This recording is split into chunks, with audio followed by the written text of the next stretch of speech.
से कहीं बड़ा है, क्योंकि सिर्फ एडमिशन लेना होता तो इस मीटिंग की हमें आवश्यकता नहीं है। हम बिहार के अलग अलग जिले में जाते और हर शहर में 20, 25, 50 एजेंट बैठे हुए हैं, हम उससे डील करके चले आते, हमारा काम हो जाता। लेकिन दिक्कत यह है कि जब एजेंट के माध्यम से काम होता है तो बच्चे प्रताड़ित हो जाते हैं, बच्चे ठगे जाते हैं, बच्चे लूटे जाते हैं।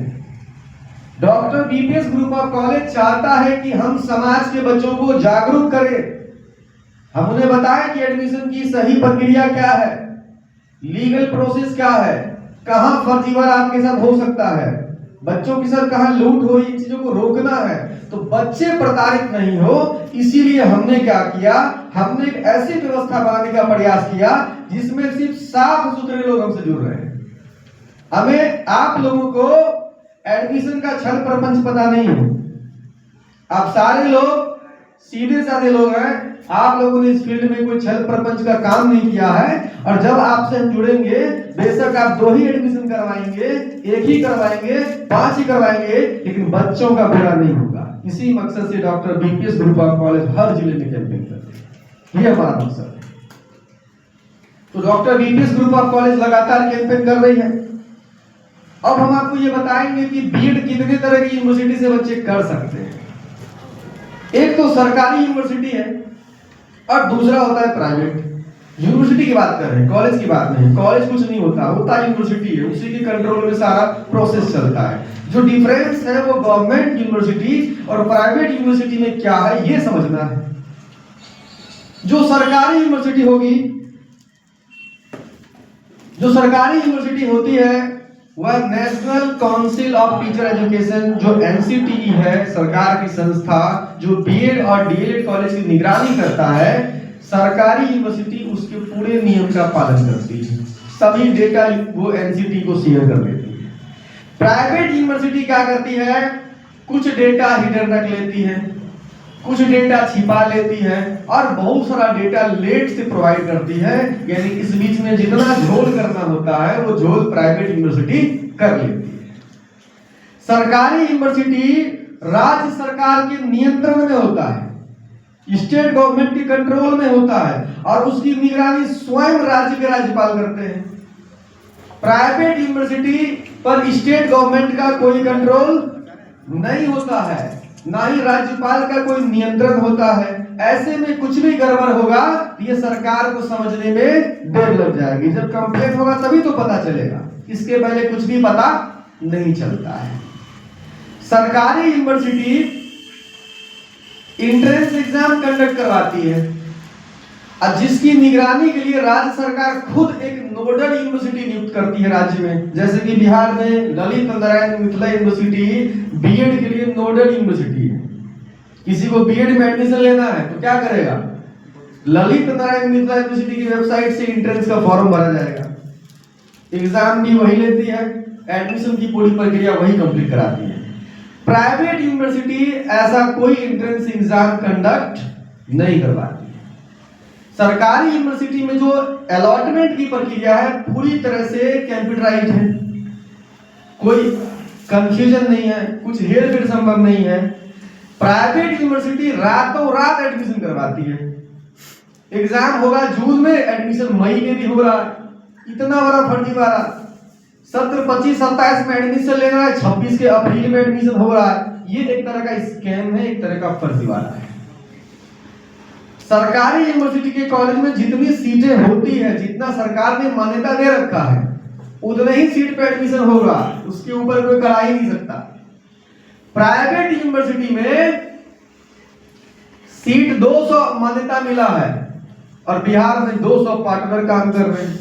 सभी पार्टनर ने 10 एडमिशन, 15 एडमिशन, 50 एडमिशन लगाया हुआ है। प्राइवेट यूनिवर्सिटी है, अपनी मर्जी है, अपने हिसाब से एग्जाम ले रहे हैं, किसी को कोई आइडिया नहीं कितना बड़ा स्कैम हो रहा है। विगत 1 साल के दरमियान में उत्तर प्रदेश की 4 से 5 प्राइवेट यूनिवर्सिटी आंधी में बह गई या तो बहने की कगार पे, 2-3 तो चली गई, मान्यता रद्द हो गई, जिस पर ये आरोप है कि उसने डिग्री बेचा है, डिग्री बांटा है। और बिहार में बहुत बड़ा मार्केट था उस यूनिवर्सिटी का, नाम नहीं लेंगे, जो लोग जानते हैं वो खुद समझ जाएंगे। बड़ा मार्केट था। अभी जो इन्वेस्टिगेशन सरकार कर रही है, लोगों की नौकरी जा रही है, ये कौन लोग हैं? ये वही लोग हैं जो प्राइवेट यूनिवर्सिटी से एडमिशन लिए हुए थे बच्चे, या डायरेक्ट डिग्री परचेज कर लिया था। लेकिन सरकारी यूनिवर्सिटी से ये संभव नहीं है। आप ही के यहाँ बहुत सारे डिग्री कॉलेज हैं, आप कुछ भी करके क्या आप अपने सरकारी यूनिवर्सिटी के अंतर्गत जो कॉलेज है, क्या उसकी डिग्री ऊपर कर पाएंगे? आप बताइए, कौन सा यूनिवर्सिटी यहाँ पे? क्या संभव है कि इस यूनिवर्सिटी से डिग्री निकाल लेंगे? नहीं हो पाएगा। हम चैलेंज करते, नहीं हो पाएगा। क्यों नहीं हो पाएगा? पूरा कंट्रोल सरकार के पास है, सारा डेटा ऑनलाइन है, सारी चीजें समय से होती हैं। अगर रजिस्ट्रेशन की प्रक्रिया बंद हो गई तो एडमिशन होगा ही नहीं करा पाएंगे। बाद में स्पॉट एडमिशन का मौका मिलेगा तो करेंगे, लेकिन वह भी सरकार के निगरानी में होगा। ये बड़ा अंतर है। अब सवाल है कि ये तो समझ में आ गया कि बीएड यदि करना है तो एंट्रेंस एग्जाम देकर किसी न किसी सरकारी यूनिवर्सिटी से करना चाहिए। ये क्लियर हो गया, स्पष्ट है। ये फर्जीवाड़ा होने का अगर कोई संभावना है तो कहाँ है? सिर्फ प्राइवेट यूनिवर्सिटी में। हम विरोध नहीं कर रहे हैं। वहां अगर 1000 बच्चे ने एडमिशन लिया है तो जितनी मान्यता मिली थी उतने बच्चे तो सेफ है, और उससे ऊपर अगर लिया तो वो गलत है, और वो डिग्री बाद में गलत साबित होगी। बच्चे का समय जाता है, पैसा जाता है, और उल्टे बच्चे पर केस होता है। बाद में ऐसी यूनिवर्सिटी डिनाई कर जाती कि हम इस बच्चे को जानते ही नहीं है। यूनिवर्सिटी नहीं फंसेगा जब तक बड़े लेवल पे स्कैम पता नहीं चलता है, तब तक वो फंसता नहीं है। अगर दम है, सरकार को मैनेज कर लेगा तो फंसेंगे आप। इसीलिए हमेशा बच्चे को बीएड अगर करना चाहिए तो एंट्रेंस एग्जाम के माध्यम से ही करना चाहिए। अब सवाल है कि एंट्रेंस एग्जाम के माध्यम से हम बीएड कहां से कर सकते हैं? एक तो अपना बिहार है और दूसरा उत्तर प्रदेश है।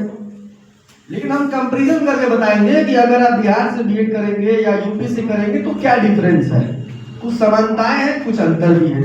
समानता यह है कि बिहार में भी एंट्रेंस एग्जाम होता है, बिना एंट्रेंस के बिहार में एडमिशन संभव नहीं है। उत्तर प्रदेश में भी बिना एंट्रेंस का एडमिशन संभव नहीं है। अगर कोई डायरेक्ट एडमिशन करवाता है तो यकीन मानिए कुछ न कुछ फर्जीवाड़ा करके एडमिशन कराता है। क्लियर है? ये समानता कि बिहार में एंट्रेंस होगा, यूपी में भी एंट्रेंस होता है। दूसरी समानता, बिहार में नोडल यूनिवर्सिटी है ललित नारायण मिथिला यूनिवर्सिटी, जो सरकार ने नियुक्त किया है। उसे जिम्मेदारी दी है कि आप पूरे बिहार में एंट्रेंस कराओ, एडमिशन कराओ, पूरा निगरानी करो। उसी तरह